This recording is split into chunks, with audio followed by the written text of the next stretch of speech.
Hello guys, আসসালামু আলাইকুম। আশা করি সবাই ভালো আছেন এবং আজকের ভিডিওর টপিকটা কি নিয়ে অলরেডি কিন্তু আপনারা বুঝে গেছেন। হ্যাঁ ভিউয়ার্স, মাত্র 2000 টাকা হলে কিন্তু আপনারা পেয়ে যাচ্ছেন অ্যান্ড্রয়েড ফোন এবং কোথা থেকে কিনবেন এটা কিন্তু অনেকেই বলবে না। আমি কিন্তু গোপন সিক্রেট কথা আপনাদের কাছে শেয়ার করতে যাচ্ছি। ভিডিও শুরু করার আগে আপনাদের কাছে ছোট্ট একটা রিকোয়েস্ট, এখনও যারা এই ভিডিওতে লাইক কমেন্ট সাবস্ক্রাইব করেননি অবশ্যই কিন্তু এই ভিডিওতে লাইক কমেন্ট সাবস্ক্রাইব করে পাশে থাকবেন। ভিউয়ার্স, বেশি কথা বলবো না, চলেন ভিডিও শুরু করা যাক। দর্শক, আপনারা জানেন বাংলাদেশের বৃহত্তম রাজধানী কিন্তু ঢাকা। এই ঢাকার মধ্যে কিন্তু অনেক শপিং কমপ্লেক্স রয়েছে। এখানে কিন্তু চোরাই মোবাইল, পুরাতন মোবাইল, অনেক ফোন কিন্তু এখানে বিক্রি করে থাকে একদম কম মূল্যে। হ্যাঁ ভিউয়ার্স, আপনারা কোথা থেকে এই লোকেশনটা পাবেন? আমি এই লোকেশনটা আমার এই ডিসক্রিপশন বক্সে দিয়ে দেবো ভিডিওর, চাইলে সেখান থেকে আপনারা লোকেশন মতো গিয়ে ফোন কিনতে পারবেন।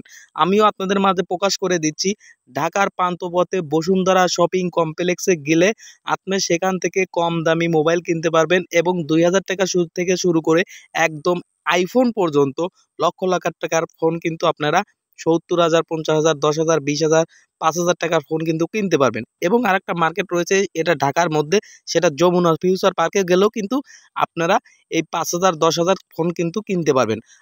আরেকটা মার্কেট কিন্তু রয়েছে, সেটা হচ্ছে যমুনা ফিউচার পার্ক। এই যমুনা ফিউচার পার্কে যখন আপনি যাবেন সেখানে কিন্তু মাত্র একদম লো বাজেটের Samsung, Vivo, Realme, Xiaomi, iPhone, ঠিক আছে, অসংখ্য ফোন কিন্তু সেখানে রয়েছে। 2,000, 3,000, 5,000 থেকে শুরু করে 1 লক্ষ, 2 লক্ষ থেকে 3 লক্ষ টাকার ফোনও কিন্তু ওখানে কম দামে কিন্তু বিক্রি করা হয়। এছাড়া মিরপুরে আপনার রয়েছে অনেকগুলো মার্কেট। মিরপুরেও কিন্তু আপনারা যেতে পারবেন এসব ফোন কেনার জন্য। আমি যে এখন যে ফোনটা দিয়ে আপনাদের সামনে কথা বলছি এটা কিন্তু ওই 2000 টাকার ফোন। এটা কিন্তু ওই বসুন্ধরা শপিং মল থেকেই কিন্তু কেনা। হ্যাঁ ভিউয়ার্স, যদি আমার এই কথাগুলো আপনাদের বিশ্বাস না হয়ে থাকে, আপনারা স্বয়ং ওখানে গিয়ে দেখে আসতে পারেন এবং আপনারা ফোনটা কিনতে পারেন। ভিউয়ার্স, যদি এইরকম গোপন টিপস আরও পেতে চান তাহলে অবশ্যই এই চ্যানেলের সঙ্গেই থাকুন। ধন্যবাদ দর্শক, ভালো থাকবেন।